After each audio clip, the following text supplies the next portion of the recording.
Welcome to the Game Before the Money podcast, an oral history of pro and college football.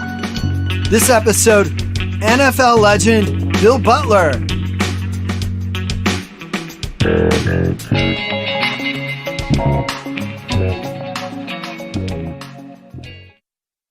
Hi everyone, welcome to the Game Before the Money podcast, an oral history of pro and college football. The Game Before the Money is now a registered nonprofit. I will give you more information on that in future episodes, and you can also read about it at thegamebeforethemoney.com. My name is Jackson Michael, and today we have stories from NFL legend Bill Butler. Bill was gracious enough to spend a good deal of time chatting with me, and so we'll not only hear from him in this episode, but in future episodes as well. He and his wife also have shared some fantastic pictures with me, so I will post those on thegamebeforethemoney.com. Those will be part of a Bill Butler page that I will post in the football biography section of thegamebeforethemoney.com. Bill Butler is one of those guys who had an amazing place in NFL history in that he played for 4 different teams in the 1950s and 1960s. There was even a 5th NFL team that he was with for a couple of weeks, and he has a fabulous story about that. Playing with 5 teams during that period means he mingled and hit the gridiron with many all-time greats. Also, he played for the immortal Vince Lombardi on the 1959 Green Bay Packers in Lombardi's first season as head coach. In 1960, the Dallas Cowboys picked him up in an expansion draft, so he played for the great Tom Landry during the first ever Dallas Cowboys NFL season. He was later traded to the Steelers and wound up on the Vikings roster a year after that. With the Vikings, Bill forced the fumble that Jim Marshall ran the wrong way for a safety. There's a little bit of trivia for you there. You'll, of course, hear more about that story later in this podcast. It's players like Bill Butler that truly are one of my favorite things about this oral history project. They have so many great stories.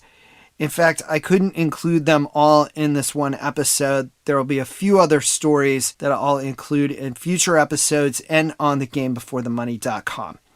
So you're going to hear a lot of wonderful NFL history on this episode, plus get some firsthand accounts of what it was like to know some of the greatest players and coaches in NFL history and even baseball history, as Butler also knew home run king Hank Aaron and shared a fun memory about him as well. In addition to playing defensive back, Butler led the NFL in punt and kick returns in 1959 and was among the lead leaders throughout his career. He grew up on a farm in rural Wisconsin in a town called Berlin. He ran around the cow pasture with a football as a youngster. He also told his mother that one day he would play for the Green Bay Packers. I had all the time said that I would, but that's what kids do.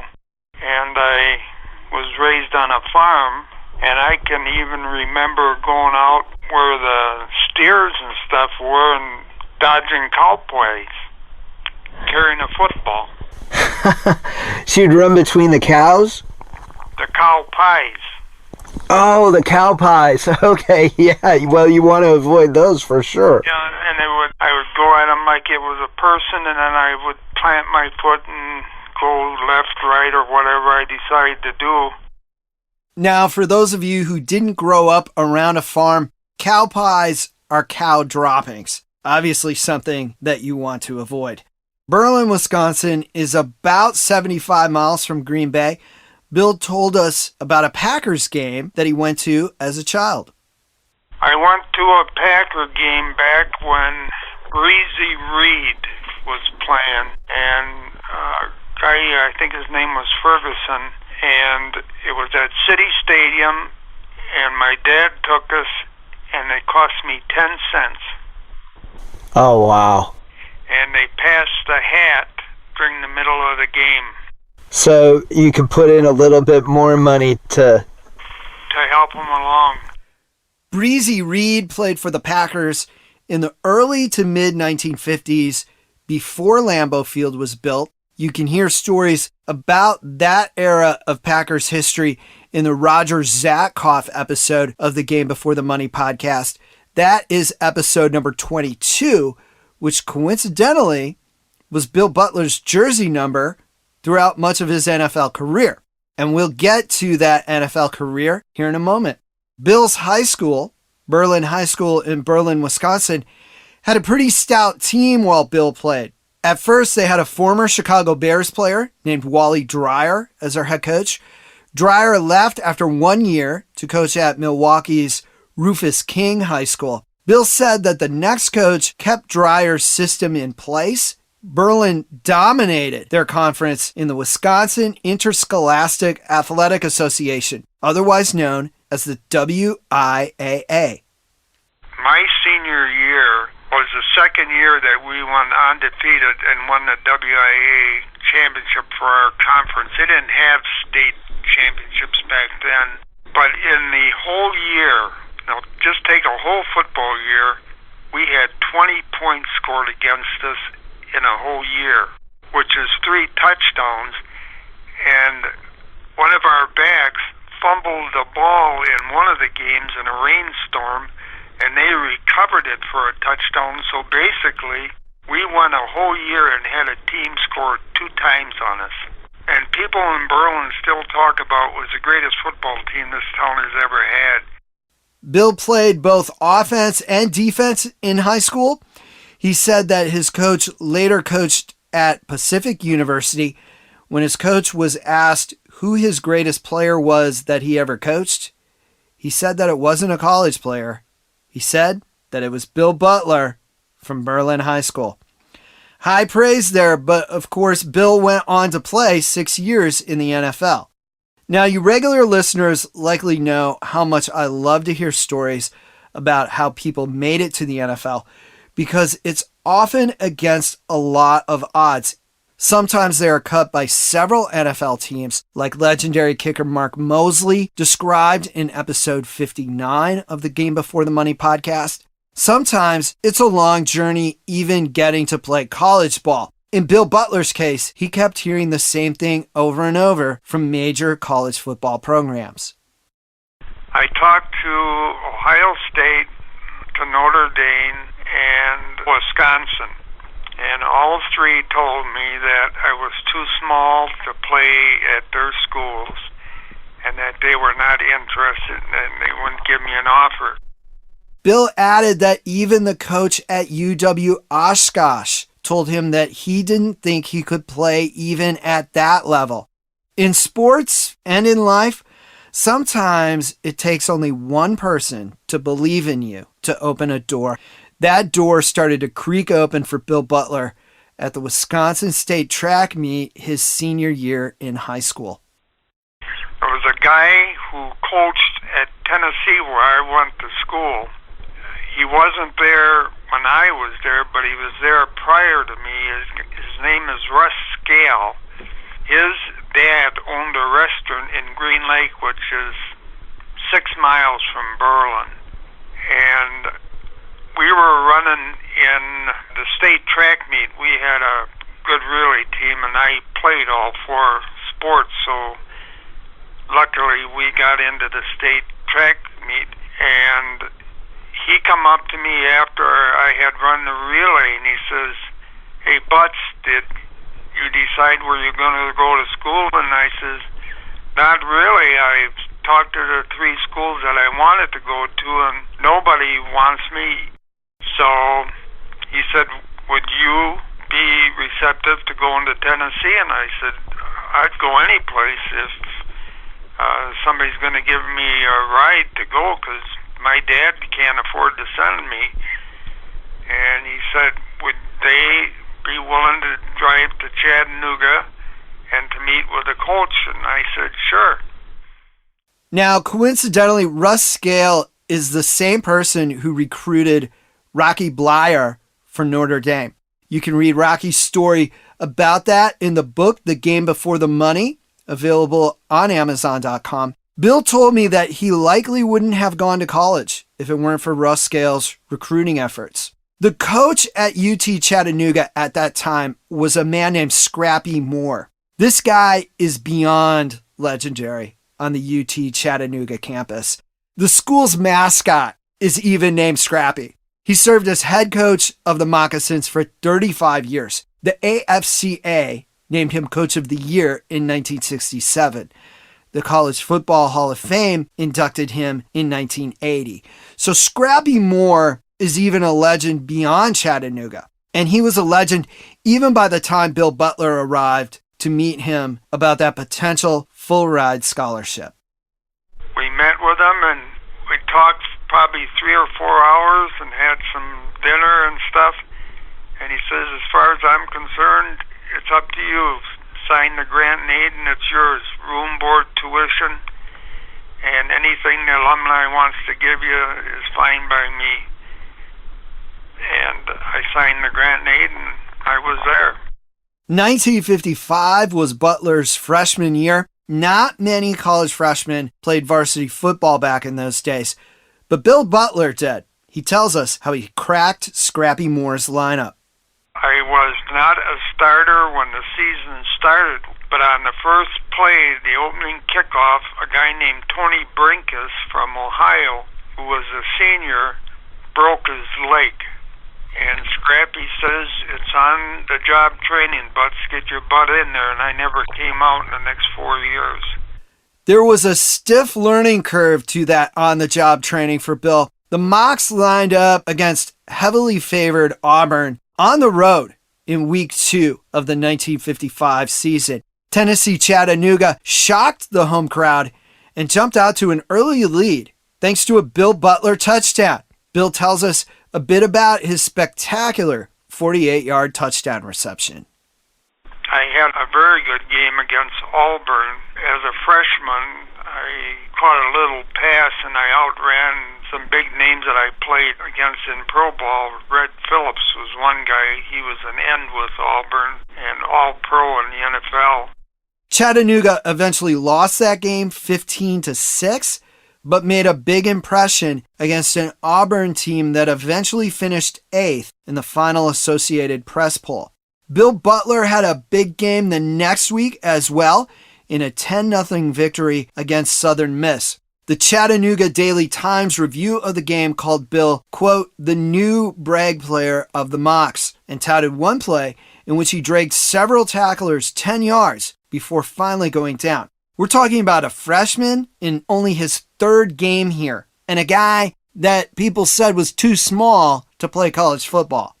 Bill had a tremendous freshman season, and UT Chattanooga finished with a 5-4-1 record on the season, despite playing some tough teams. College players played both offense and defense in those days. Butler played both running back and defensive back. He said he even made an All-American team that year.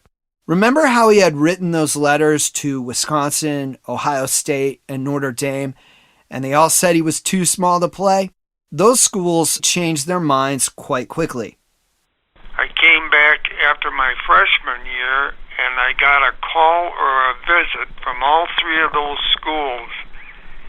And Wisconsin offered me a car.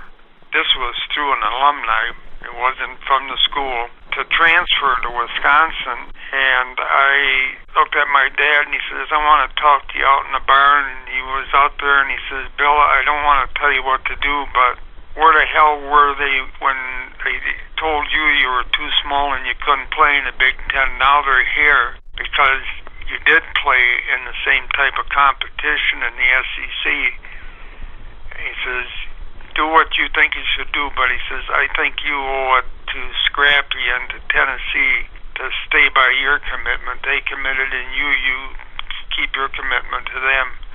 So I just told 3 schools that I wasn't interested in talking to them, that I wouldn't transfer under any conditions. Bill returned to Scrappy Moore's program for the 1956 season, his sophomore year.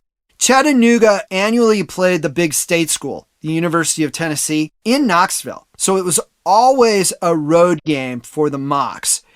Butler said that the guaranteed revenue from playing the game in Knoxville basically covered Chattanooga's expenses for the entire season. In 1956, the Mocs played well against the Volunteers.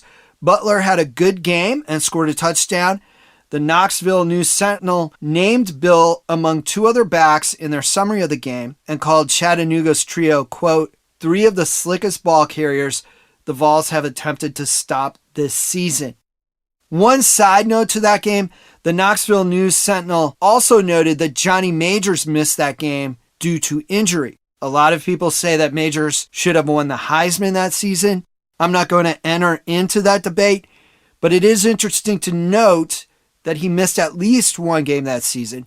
I will try to do a little bit more research on that aspect of Johnny Majors' 1956 season and post something on thegamebeforethemoney.com if I find out more. Bill Butler had a solid 1956 season, and so did the UT Chattanooga Moccasins, who again finished a game over 500 that season under Scrappy Moore. Butler scored 2 touchdowns against Tennessee his junior season, but his senior year of 1958 provided perhaps the most special game of Butler's college career. The Mocs played their annual game at Tennessee on November 8th. I think we beat them 14-6, if I remember correctly. It was Scrappy's biggest win as a coach. Butler led the team in rushing that day. He also caught 3 passes for a total of 47 yards.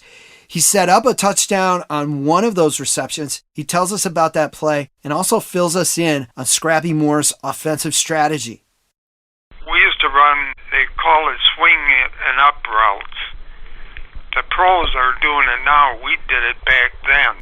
What you do, you put a wide receiver to the weak side of your backfield, and then I'd come out and a linebacker would have to cover me. And I would just go right up the sideline and outrun them. And they couldn't keep up with me. And the wide receiver would run a post route across the field and drag that corner, and the safety, that all he had to do, and it was one-on-one. And I know I caught a long pass, and I was knocked down on the 1-yard line. And we scored shortly thereafter. The Knoxville News-Sentinel quoted Chattanooga head coach Scrappy Moore as saying it was his finest moment in sports, even finer than when he kicked a game-winning field goal for Georgia to beat Vanderbilt in 1924. Butler added that that game caused quite a stir in Knoxville afterwards.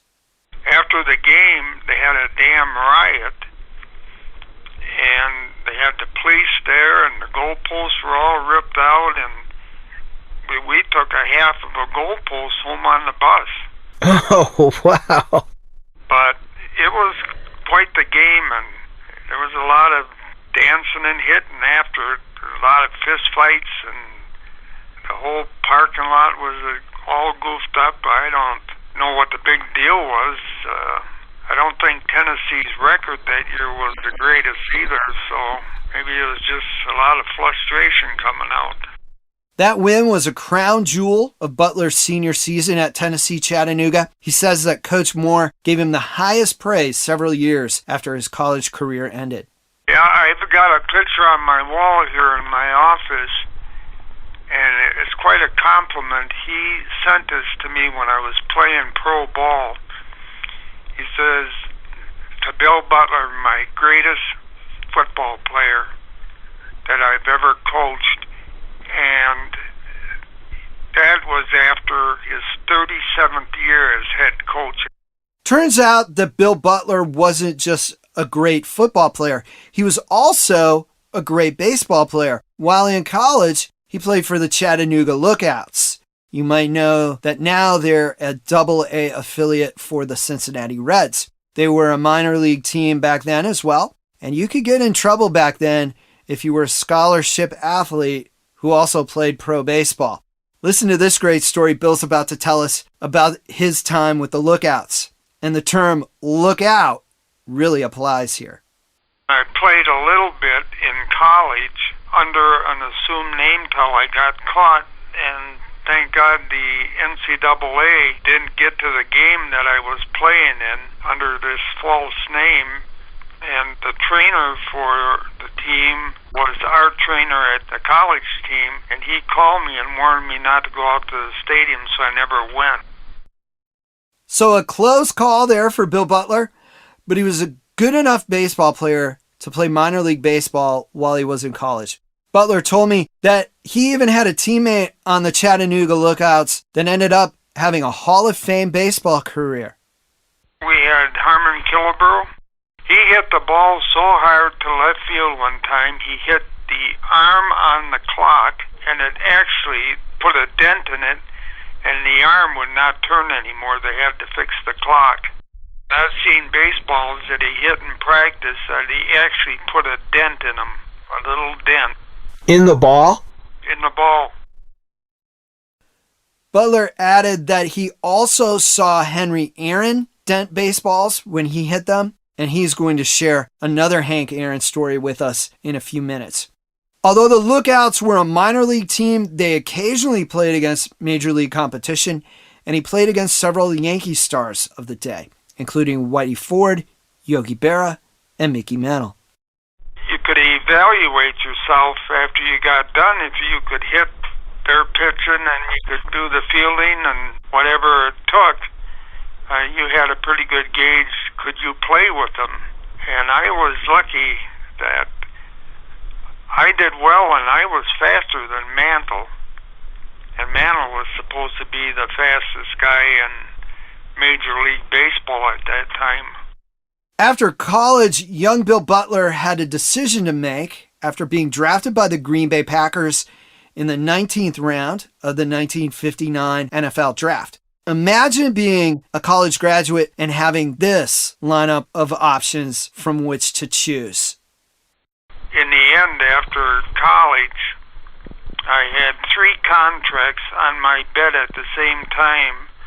One with the Milwaukee Braves, one with the Toronto Argonauts, and of course the one with the Packers. And my dad, being a second grade educated guy, he didn't even go to school through high school. I didn't have anybody to really talk to about what to do.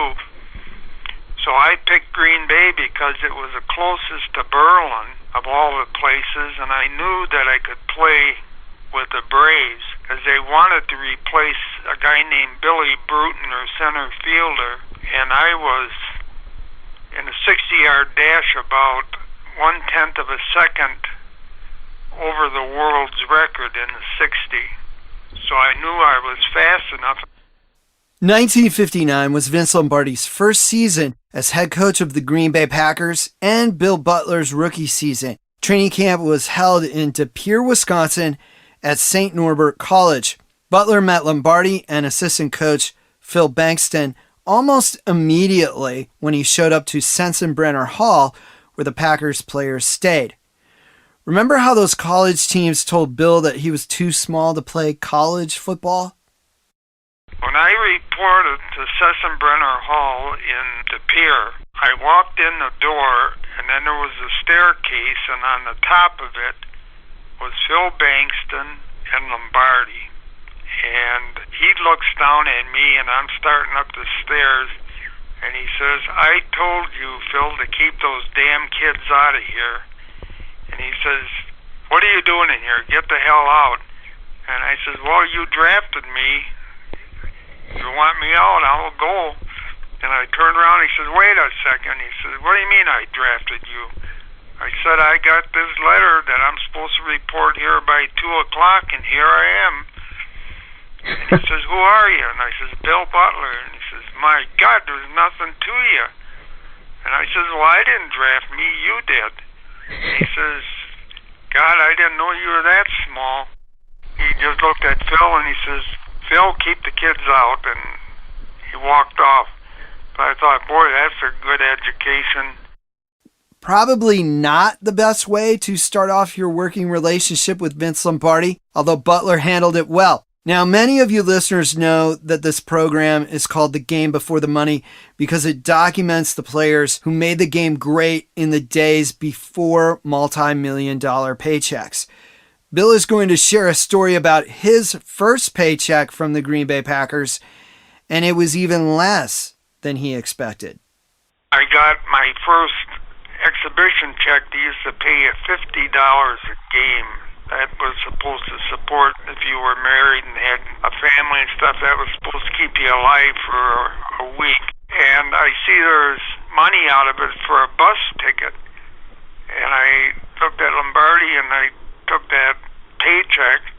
I said, what is this? I didn't take a bus. I drove my car. And he said, we sent you a letter and saying we will provide transportation. And I said, that's all right. I provided my own. He says, you didn't inform us about it.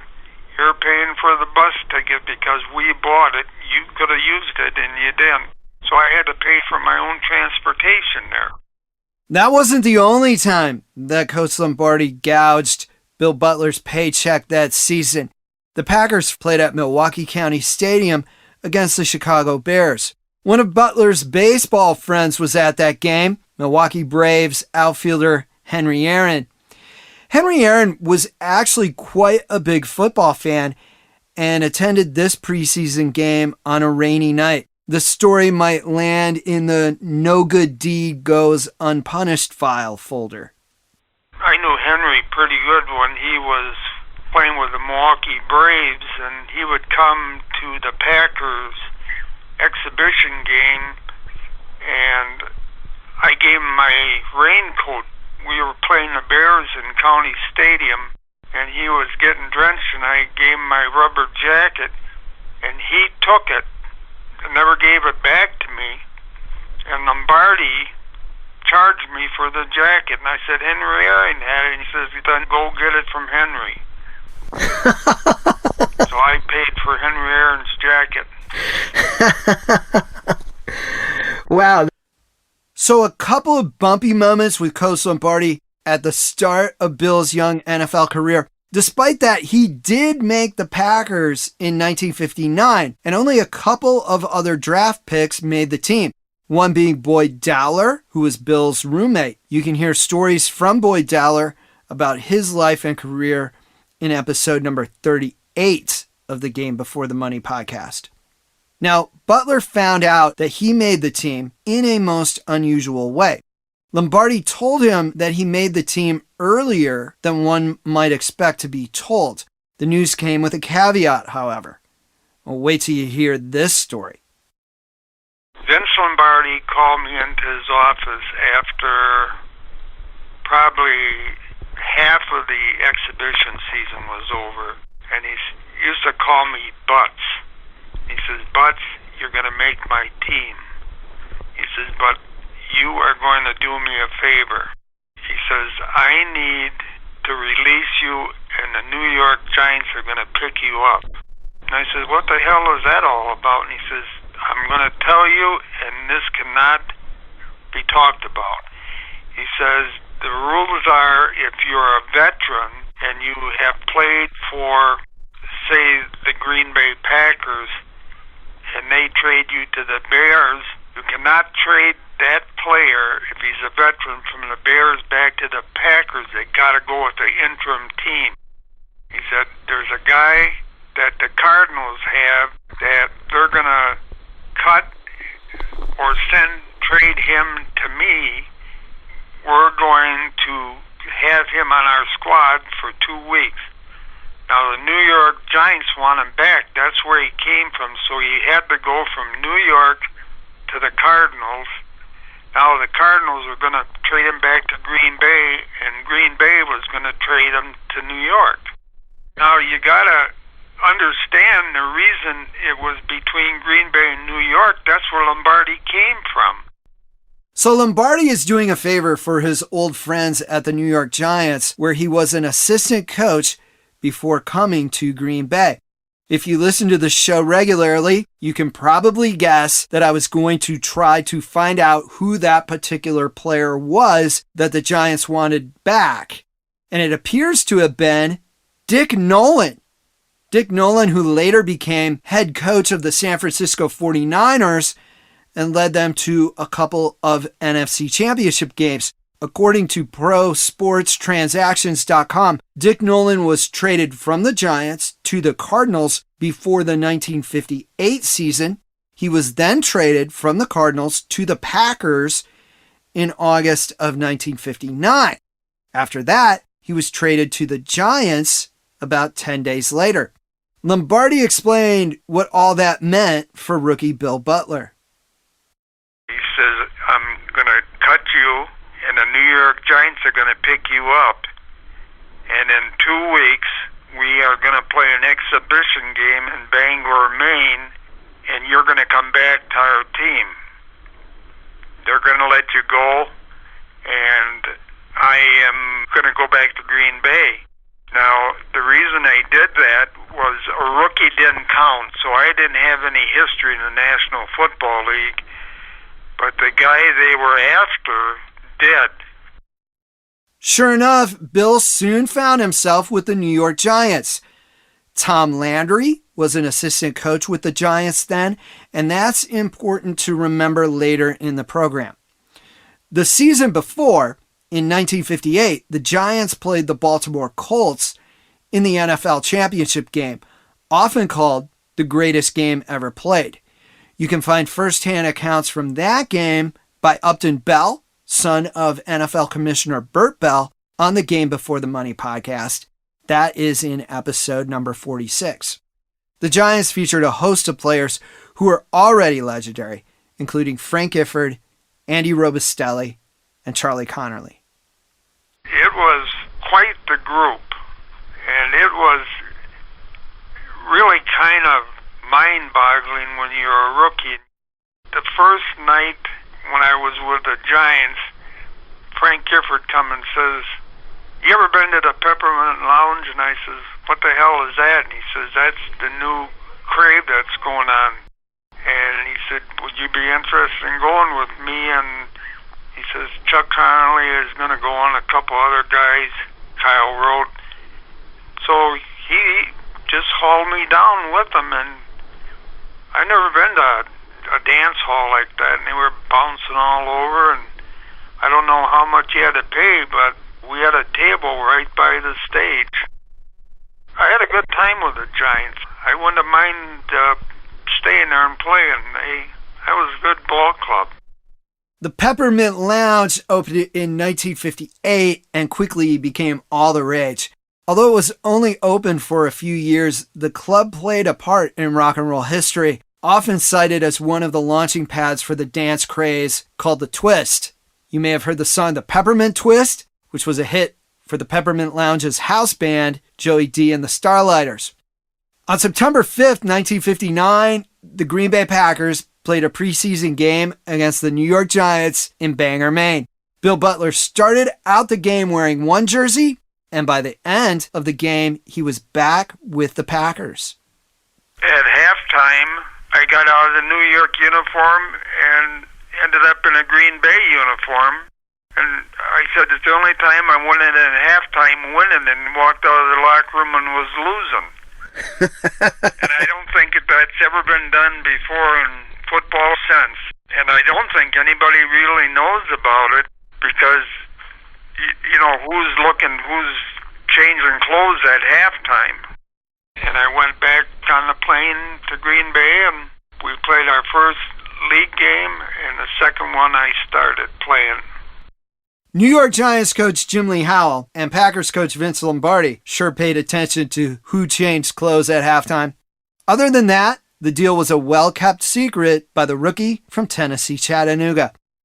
Bill played an important role for the 1959 Packers. In fact, he led the NFL in combined punt and kickoff return yardage. He even scored a touchdown on a 61-yard punt return against the Bears at Wrigley Field. Bill had a couple of stories to share about that touchdown, both of them about what happened after the play occurred. I ran it back in the fourth quarter of the game against the Bears, and I ended up in the dugout because they had the baseball diamond down there, and they had it covered up with some sort of real hard type of surface, like plywood or something, and your cleats would not get in it. And I skid it right into the dugout. The next day, we always looked at game films the day after the game, and Lombardi said, I suppose you're proud of yourself, you ran a punt back for a touchdown. I says, I can take it. I said, I'm glad I ran a punt back. I didn't know if I'd ever run one back. And he said, well, you better thank Forrest Gregg because you made the block he made almost impossible. And I looked at the film, and Forrest Gregg was 10 yards behind me and way to my right. He wasn't even in the damn play. And I learned right away that Lombardi would not say anything positive to most players about a good play. He always brought up what you did wrong, but he wasn't great on the compliments until later on in the year when we started really knocking people around. Then he got more complimentary. Vince Lombardi did have a feisty reputation, and he also hated losing. Although Butler's fourth quarter touchdown narrowed the Bears' lead, the Packers lost their fourth game in a row and dropped under the 500 mark. The 1959 Green Bay Packers landed on their feet, however, and finished 7-5. Now remember, Vince Lombardi and Bill Butler were both rookies that year. Lombardi, a rookie head coach, and Butler, a rookie defensive back and returner. Butler even rushed the ball a few times that season. Although Butler had a fine first NFL season, 1959 was his only year for the Packers. That wasn't Vince Lombardi's choice either. An angry Lombardi called Butler into his office after Tom Landry selected Bill for the newly formed Dallas Cowboys in the expansion draft. Lombardi made a joking quip about how he shouldn't have trusted Landry in the first place and bid farewell to Butler. He says, he drafted you and he promised me he wouldn't. That's why I put you up, because he swore he would not take you and that he would take these other players, and he listed whoever the players were. And I says, well, my God, I played for him. You probably remember that Butler spent those 2 weeks with the New York Giants when Landry was an assistant coach there. Before 1959, Landry and Lombardi worked as assistants with the Giants, so when Coach Landry got the job in Dallas, he must have remembered Butler. During the 1960 preseason, Butler met the coach he eventually played for in Minnesota with the Vikings, Norm Van Brocklin, also known as the Flying Dutchman or Dutch to his friends. This is a really funny story about how Bill first met Van Brocklin, and it's going to come into play again later in the show. We played an exhibition game against the Eagles, but I was with the Cowboys then. And him and a guy named Bielski were big buddies, and they got drunk after an exhibition game. And I get up to go to the bathroom, and I look out the window, and I see this body laying on my lawn. And Bielski lives next door to me, so I went out there, and it was Dutch. And I said, what the hell are you doing, sleeping on the lawn? And he says, oh, God, he says, I got to get back. Our plane is going back at 8 o'clock in the morning, and what time is it? And it was like 4 o'clock. So I got him up and dragged him out and got him back to the airport, and he didn't get in any trouble. 1960 was the first ever season for the Dallas Cowboys, and Bill played for the Cowboys in their first ever regular season game. The Cowboys lost to the Pittsburgh Steelers 35-28, but Bill had a solid game. According to the official score sheet, he knocked down 2 Bobby Lane passes and had both a 60-yard kickoff return and a 30-yard missed field goal return. He also got in on 8 tackles. 1960, however, was a rough year for the Cowboys. They finished without a win, 11 losses, and 1 tie. All in all, if you would take the original Dallas Cowboys, their first year, compared to the NFL teams we played, we were about 50% of what they were. Butler made his first NFL interception in Week 3 of the 1960 season against Washington. He said he should have gotten a couple more against his former team, the Green Bay Packers. Missing out on those picks also cost him a small bonus check. Emphasis on small. I think I intercepted 2 balls at Green Bay, and both times I intercepted them, we had a penalty holding or something in our defensive line, and they took them both away. And back in those days, we used to get $5 for every interception. $5 for every interception. That, again, is why this is called the game before the money. But the Cowboys were a brand new team in 1960 and under the wing of rookie head coach Tom Landry. Butler holds Landry in high regard. Landry is a very religious guy. I never heard the man cuss. He's got to have the most gorgeous wife and family you'd ever meet. Very religious. He dressed with a cap and a tie and a sport coat. That's the only way he coached, all dressed up. A real gentleman and really knew the game of football. Just an outstanding coach defensively. If you did what he said, you were unbeatable. The Cotton Bowl was not only home to the Dallas Cowboys, it was also home to the American Football League's Dallas Texans and the Southwest Conference's SMU Mustangs. College football was arguably the most popular sport in Texas in 1960, and the Southwest Conference reigned supreme. A combination of those factors landed Bill Butler in Coach Landry's office after the 1960 season. He was traded to the Pittsburgh Steelers despite having an excellent year with Dallas. To show you how my luck ran with Pro Bowls, I was told by the paper in Dallas that I was the first Dallas Cowboy to go to the Pro Bowl. I got a call from Tom, and he called me in. He says, I have a problem, and he said, you know, with the Dallas Texans here in Dallas and the Cowboys, they want to get as many players from the Southwest Conference as they can back to the Cowboys. Therefore, he says, I had a chance to get Dickie Magel from the Steelers. And I says, so what you saying? He says, I traded you to the Pittsburgh Steelers for Dickie Magel. And he says, that's ownership. That's not me. And he was really honest with me. I knew him when he was with the Giants. I played for him, and I had met him, and I don't blame him. I knew what they were in for, and we were drawing about 20,000 people a game, and the Dallas Texans were doing the same. And you can't survive in a Cotton Bowl with 20,000 people. Dickie Magel was a very popular player in Texas after he starred for the Rice Owls of the Southwest Conference. In 1961, Butler played for the Steelers, his third team in 3 years. Fourth, if you count his 2 weeks with the Giants. He nabbed his first interception return for a touchdown against his former team, the Dallas Cowboys, off of Don Meredith that season. And I ran it back 71 yards for a touchdown, and I could tell when he came out of the huddle what he was going to do. He looked at the man he was going to throw to all the time.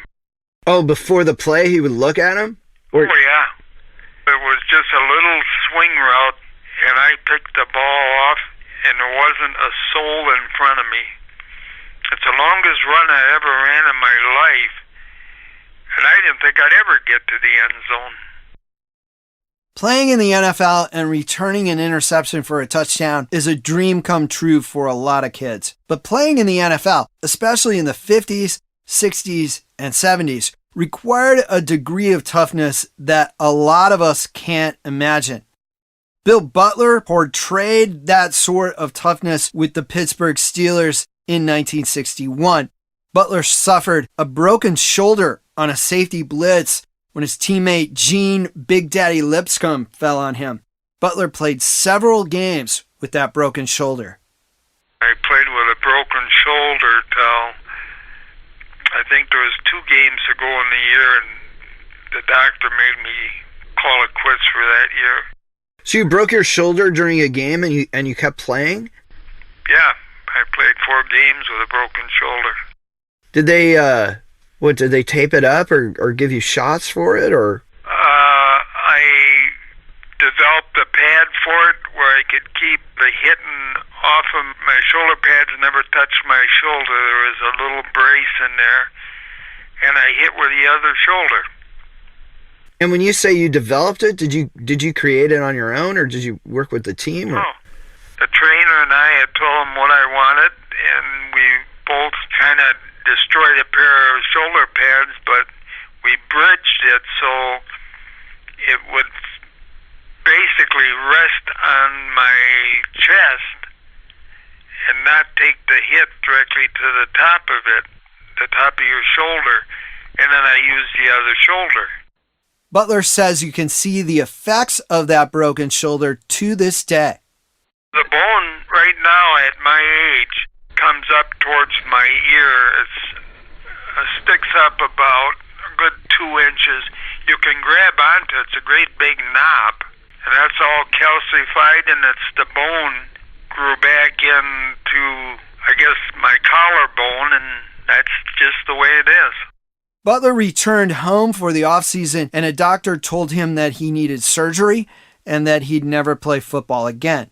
Instead, Bill refused surgery and created his own rehabilitation plan. He still thought about leaving pro football because, although he thought highly of the Rooney family, he didn't like the direction the team was headed and didn't enjoy living in Pittsburgh. That's when he got a call from his old friend Norm Van Brocklin, who is now head coach of the Minnesota Vikings. Remember how Bill drove him to the airport that one time? Well, Van Brocklin sure did. He traded for me. He called me up and he says, I traded Schnelker and Dick Haley for you to get you out of the Steeler camp because I understand you don't like Pittsburgh. And he says, I owe you anyway for picking me up and getting me off of your damn lawn. That's how I ended up with the Vikings. The trade paid off for Minnesota. Butler set a personal record with 5 interceptions that season. He ran one of those back for a touchdown against Rams quarterback Zeke Brakowski. It's a pretty funny story, one that involves knowing that Bill played against Rams receiver Red Phillips in college. That experience led Butler to guessing what the play call was. Zeke Brakowski was quarterback of the Rams back then, and a guy playing a split receiver for Los Angeles was a guy, and he played at Auburn, and I played against him in college. And I knew the route he would probably try to run. Zeke was quarterback in the Rams, and the minute the ball was snapped, I hollered Zeke, and he turned and threw the damn ball out straight at me. And I just picked it off and ran it all the way in for a touchdown. He was traded to Green Bay shortly thereafter, and I would talk to him every so often, and he'd say, yeah, I gave you a promotion when I threw that ball to you, and like you knew what you were doing. And I says, hey, all I hollered was Zeke. You're the one that threw it to me. I think he thought it was red. It was funny, when that ball come floating out towards me, I couldn't believe it. Talk about disguising your pass coverage. Make the quarterback think that you're the receiver. Butler also played an important role on special teams during his 3 years with the Vikings. He led the NFL in combined number of punt and kick returns in 1963. Butler also carried the ball a few times for Minnesota. He had 22 rushing attempts over those 3 seasons, according to Pro Football Reference. He also notched 5 receptions, including a 58-yard pass against the Lions in October of 1964. He also had an interception in that game. Talk about an all-around player. Bill even had 2 punt returns, 2 kickoff returns, and 2 rushing attempts in that game. I'm going to shift now to something that's very unique about Butler's time in Minnesota. And this story shows how different things were back then, but it will also give you some details on the current NFL. The story has to do with Butler's uniform. Most of the NFL and college uniforms made today are still made in the United States by the same company as they were in the 1960s. They are made by a company called Ripon Athletic, which is located in Berlin, Wisconsin, Bill Butler's hometown. That company used to be known as SandKnit, and they made practically all of the NFL uniforms for a long time, including when Bill Butler played. Can you guess who worked at the factory sewing the uniforms? Bill Butler's mom. Listen to these two stories he's about to tell. I got a picture here. My mother and Bart Starr and a guy named Miller who are at Sands Knitting Mills. Bart Starr happened to be on the board of directors of Sands Knitting Mills also. And they are looking at some upgrades to the Packers uniform, and they're talking to my mother about it. Wow, and your mother used to make your uniforms too? Yeah. I'll tell you something that's amazing. When I was with the Vikings, she would write me a note and stick it in the thigh pad pocket of my football pants. And Stubby Easton, our equipment manager, used to holler, "Hey, our letter is here this year." And he'd get the letter from my mother and read it before me. But she sent me a letter in the right-hand pocket of my football pants every year. There are a lot of stories on the Game Before the Money podcast about things that would never happen today, and that is certainly one of them. Bill and his wife sent me a recent photo of himself at the Ripon Athletics facility, and I will post that on thegamebeforethemoney.com along with a football biography page about Bill Butler. Butler helped make NFL history in that Minnesota Vikings uniform in 1964. Most of you are probably familiar with the Jim Marshall fumble return when he ran the ball the wrong way for a safety, thinking that he had scored a touchdown. Bill Butler played a pretty big role in that play that involved Billy Kilmer getting hit and fumbling the ball. I asked Butler to share his memory of the play with us. Would you please go over your memory of that play? Sure. I can tell you verbatim. I'm sure that I hit Billy. Now, I don't know if I was responsible for him fumbling the ball, but Billy sent me an autographed picture of himself. I said, "What the hell do you send that for?" And he said, "Because we made history together." The thing that doesn't show in the film is Jim was sweeping around on his pass rush, and he got knocked up in the air, and he come down, he went head over heels, and he come down pointing in a different direction, and he didn't know it. When the ball was fumbled, it rolled, and Jim picked it up, and he thought he was still going north, and he was going south. So he scooped it up, and he started running. And everybody, I looked at him, and I thought, what the hell is he doing? Going to loop back and make a circle, or... He just kept going. 1964 was Butler's final season with the Vikings and his last year in the NFL. He told me about a conversation he had with Vikings head coach Norm Van Brocklin about his future. He came to me and said, "They want you with the Rams."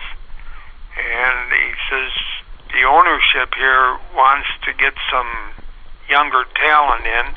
And I was going to be 30.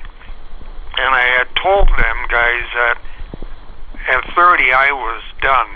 I said, "I'm not going to play and walk out of here on a cane." And he said, "I can make a trade," or he says, "I'm going to have to release you." And I said, "Well, why don't I just kind of semi-retire and you just give me a waiver?" The conversation wasn't quite finished, however. Van Brocklin had one more thing to add. And he says, "All right, what do you want? Just a release?" And I says, "Yeah, that's fine." And he says, "By the way, Eagle Keys called and asked if there was any American backs that are going to be released. Eagle Keys was the head coach of the Saskatchewan Roughriders of the Canadian Football League. He was also good friends with Scrappy Moore, Bill's college coach at Chattanooga. Former Michigan State star running back Sherman Lewis suffered a broken leg, and Keys needed a player to fill in for the rest of the 1965 season, which was already underway in the CFL. Van Brocklen gave Butler Eagle Keys' phone number. So I got on the phone and he says, Dutch says that you're capable of playing yet. He says, would you be willing to finish out a year? I'm not too choosy now. I just got to get an American back. And I said, yeah, I'll come, but I said, it's going to cost you. And he says, what? And I said, what's the highest you can go? And you got to remember, back then I was making probably 10 grand. He said, 26,000. I said, I'll be there. Pretty good negotiation skills there on Bill Butler's end. Also, a nice tip that Van Brocklen happened to give Bill Butler. That wasn't the only job opening tip that Van Brocklen gave to Bill Butler. After Butler's playing days were over, he paid a visit to the Vikings offices. Norm Van Brocklen just happened to be in there in the midst of some changes. I happened to be coming through Minneapolis that day, and I went in to see Patty. She was the girl in the Viking office that every time I wanted pictures or something special, I went to her and she'd get it for me.